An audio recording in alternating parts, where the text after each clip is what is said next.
तो चलिए सीधे बात करते हैं सुप्रीम कोर्ट के एक ऐसे जरूरी फैसले की जो आपके बिजनेस के मर्जर्स और एक्विजिशंस को देखने का नजरिया बिल्कुल बदल सकता है।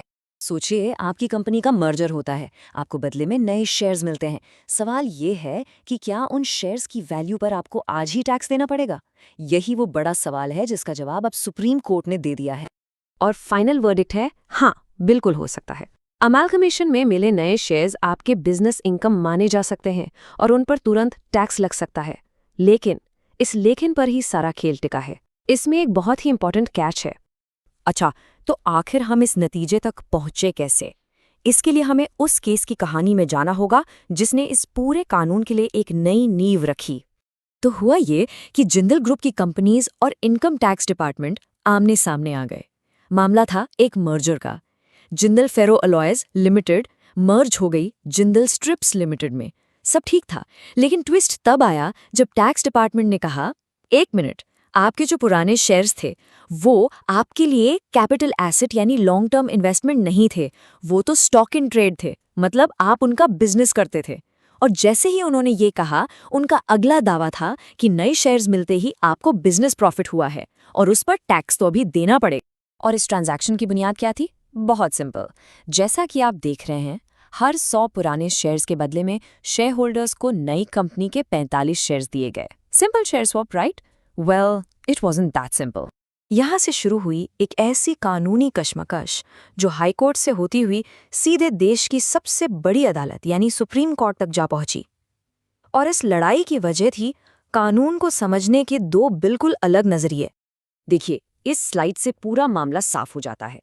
टैक्स पेयर यानी जिंदल ग्रुप का कहना था कि भाई ये तो सिर्फ शेयर्स की अदला बदली है, एक शेयर गया दूसरा आया, कोई सेल थोड़ी हुई है। असली प्रॉफिट तो तब होगा जब हम इन नए शेयर्स को मार्केट में बेचेंगे। पर दूसरी तरफ रेवेन्यू डिपार्टमेंट का आर्गुमेंट था, नहीं, आपका पुराना स्टॉक अब खत्म हो चुका है, उसकी वैल्यू आपको नए वैल्यूएबल शेयर्स के रूप में रियलाइज हो गई है। ये बिजनेस प्रॉफिट है और टैक्स भी अभी लगेगा। अब ये समझना बहुत जरूरी है कि कानून इन दोनों चीजों को अलग अलग कैसे देखता है।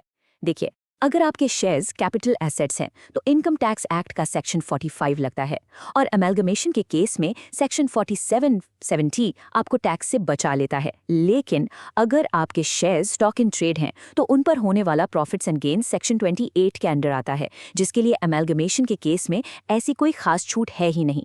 और बस यही वो कानूनी पॉइंट था जिस पर रेवेन्यू डिपार्टमेंट ने पूरा केस बना दिया। इसलिए सुप्रीम कोर्ट ने इस बात को साइड में रखा कि ये ट्रांसफर है या नहीं। उनके लिए, जैसा कि ये कोर्ट साफ कहता है, असली सवाल बस एक था, क्या इस अमेलगमेशन की वजह से सेक्शन 28 के दायरे में आने वाला कोई असली टैक्सेबल बिजनेस प्रॉफिट हुआ है? That was the core question. तो इस पूरी बहस को सुलझाने के लिए सुप्रीम कोर्ट ने एक नया प्रिंसिपल, एक नया टेस्ट सामने रखा। इस टेस्ट को हम कह सकते हैं इस पूरे केस का टर्निंग पॉइंट। और ये प्रिंसिपल है कमर्शियल रियलाइजेबिलिटी। ये नाम थोड़ा टेक्निकल लग सकता है, पर इसका मतलब बहुत सीधा है। इस टेस्ट से ये देखा जाता है कि क्या आपको सिर्फ कागज पर एक फायदा हुआ है या आपके हाथ में कोई ऐसी चीज आई है जिसे आप फौरन बेचकर पैसा बना सकते हैं। क्या वो बेनिफिट असली है? क्या वो कमर्शियली रियलाइजेबल है? और इस टेस्ट को आजमाने के लिए कोर्ट ने एक बहुत ही आसान 4 पॉइंट चेकलिस्ट दे दी। पॉइंट नंबर 1, क्या आपका पुराना स्टॉक इन ट्रेड अब आपकी बुक्स में नहीं है? पॉइंट 2, क्या नए शेयर्स की एक साफ मार्केट वैल्यू है जो पता लगाई जा सकती है? पॉइंट 3, क्या आप उन नए शेयर्स को तुरंत बेचकर कैश ले सकते हैं? और सबसे इंपॉर्टेंट पॉइंट 4, क्या वो शेयर्स फ्रीली ट्रेडेबल हैं, यानी उन पर कोई लॉक इन पीरियड जैसी पाबंदी तो नहीं है? अगर इन चारों सवालों का जवाब हाँ है तो समझिए इनकम रियलाइज हो गई और टैक्स लगेगा। तो आखिर में कोर्ट ने इस एक बात पर जोर दिया, टैक्स सिर्फ रियल इनकम पर ही लगना चाहिए, किसी कागजी या हाइपोथेटिकल प्रॉफिट पर नहीं। और ये कमर्शियल रियलाइजेबिलिटी टेस्ट बस इसी बात को सुनिश्चित करने का एक तरीका है। लेकिन हाँ, इसे हर केस के फैक्ट्स और सर्कमस्टांसेस के हिसाब से ही अप्लाई करना होगा। तो ठीक है, इतनी सारी कानूनी बातों का आपके बिजनेस के लिए क्या मतलब है? चलिए, इसके सबसे ज़रूरी स्ट्रेटेजिक टेकअवेज को आसान भाषा में तोड़कर समझते हैं।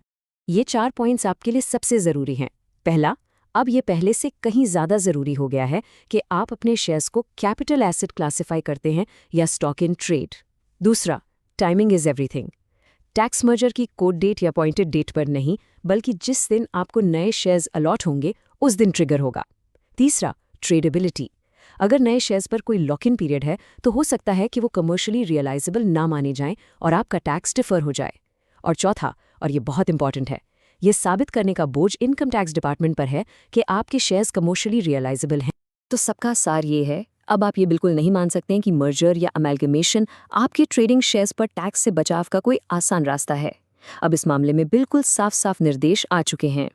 तो इस फैसले ने M&A और कॉर्पोरेट रीस्ट्रक्चरिंग की पूरी स्ट्रैटेजी बदल दी है, और ये हर बिजनेस ओनर और CFO के सामने एक बहुत बड़ा सवाल छोड़ जाता है। अपने अगले मर्जर से पहले आप अपनी कंपनी की शेयर होल्डिंग्स को कैसे क्लासिफाई करने वाले हैं और कैसे मैनेज करने वाले हैं?